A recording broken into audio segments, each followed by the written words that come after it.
बघा आपण गुढीपाडवा स्पेशल आज बदाम श्रीखंड बनवत आहोत। त्यासाठी मी इथं फ्रेश दही घेतलेलं आहे बघा। 1 वाटी साखर, बदाम घेतलेले आहेत, बदामाचे काप आणि वेलदोडे। तर आपण अगोदर हे बदाम आहे ना 2 तास भिजण्यासाठी ठेवणार आहोत बघा। बघा असं पाणी ओतून 1-2 तास आपल्याला हे बदाम भिजत घालायचे।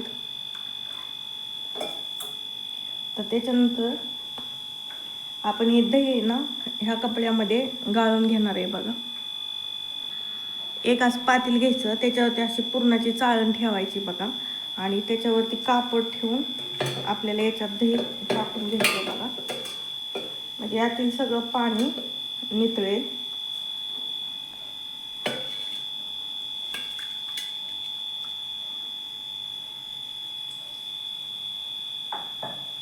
आता हे आपल्याला व्यवस्थित बांधून घ्यायचंय बघा।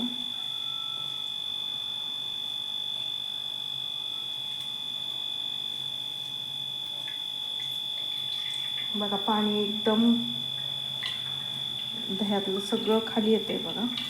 तर आपल्याला असं बांधून ना 1-2 तास आपण हे असंच ठेवणार आहोत। ह्याच्यावरती तुम्ही जड वजन पण ठेवू शकता आणि बांधू पण शकता। तुम्ही याच्यावरती एक वजन ठेवून 2 तास असंच ठेवून घेणार आहे बघा। बघा अशा प्रकारे आपण जड वस्तू ठेवून घेतलेली आहे। आपलं दही होते तोपर्यंत आपण काय करूयात, साखर बारीक करून घेऊयात।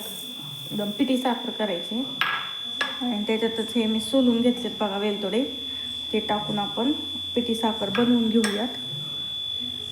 बघा पिठी साखर आपण बनवून घेतलेले ते काढून घेऊयात।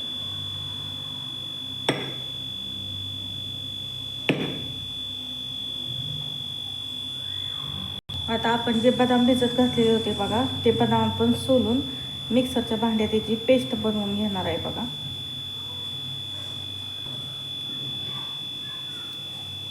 बघा अशा प्रकारे आपण सगळे बदाम सोलून घेणार आहे आणि मिक्सरच्या भांड्यातच टाकूया डायरेक्ट।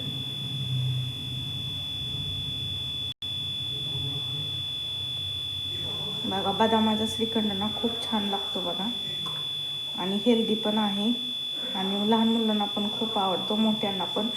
कोणी पाहुणे जर घरी येणार असतील ना तर आपण असा श्रीखंड नक्की बनवू शकतो बघा।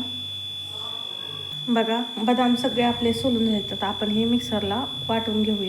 बघा 1-1.5-2 तास झालेले आहेत। तर बघा खाली किती पाणी आपलं दह्यातलं गळलेलं आहे। आता आपण हे काढून घेऊया। बघा व्यवस्थित आपल्याला पाहिजे तसं श्रीखंडाचं दही आपल्याला भेटलेलं आहे। तर आपण हे पाणी काढून घेऊयात अगोदर। बघा पुरणाच्या चाळणीवरती आपण हे दही टाकून घेऊयात।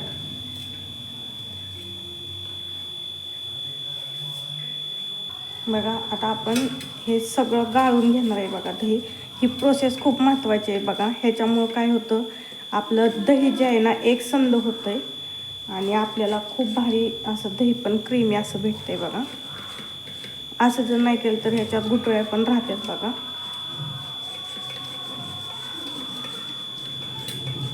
व्यवस्थित असं फेटलं जाते बघा हे दही।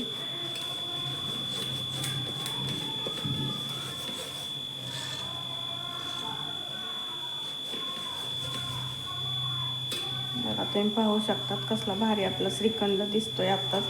अजून तर आपल्या साखर पण घालायची याच्यात। बघा चाळणीच्या खाली पण आपण व्यवस्थित असं हे काढून घेऊयात दही।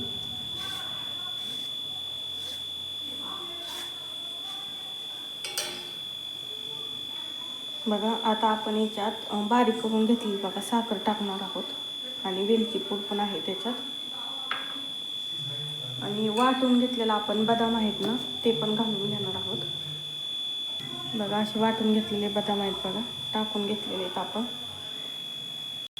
बघा आपल्याला तर हे सगळं व्यवस्थित मिक्स करायचं आहे बघा, ह्याचा एकजीव करायचा आहे।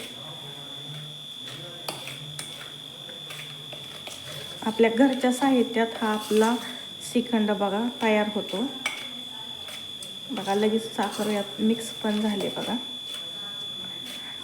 तरी पण आपल्याला चांगलं हलवून घ्यायचं आहे बघा लय वेळ।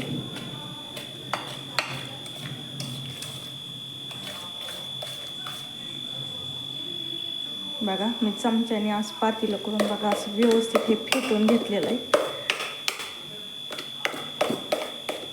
त्याच्यामुळे काय होतं, सगळे जिन्नस आपले एकत्र होतात आणि ह्याला टेक्स्चर पण खूप छान येते बघा एकदम. बघा तुम्ही पाहू शकतात मी 1-2 मिनटं फक्त ह्याला असं फेटून घेतलं आहे बघा. आणि तुम्ही पाहू शकतात आपलं एकदम ह्याच्यासारखं विकतच्या श्रीखंडासारखं श्रीखंड झालेलं आहे.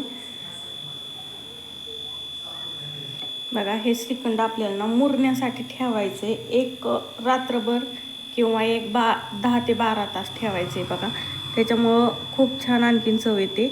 असे मस्त बदामाचे काप टाकून घेऊयात. बघा आपलं घरच्या घरी आणि कमी साहित्यात कसलं भारी आपलं एकदम हॉटेलसारखं आपलं हे श्रीखंड तयार आहे. चला तर मग अशाच नवनवीन घरगुती रेसिपी पाहण्यासाठी आपल्या चॅनलला सबस्क्राईब नक्की करा. धन्यवाद.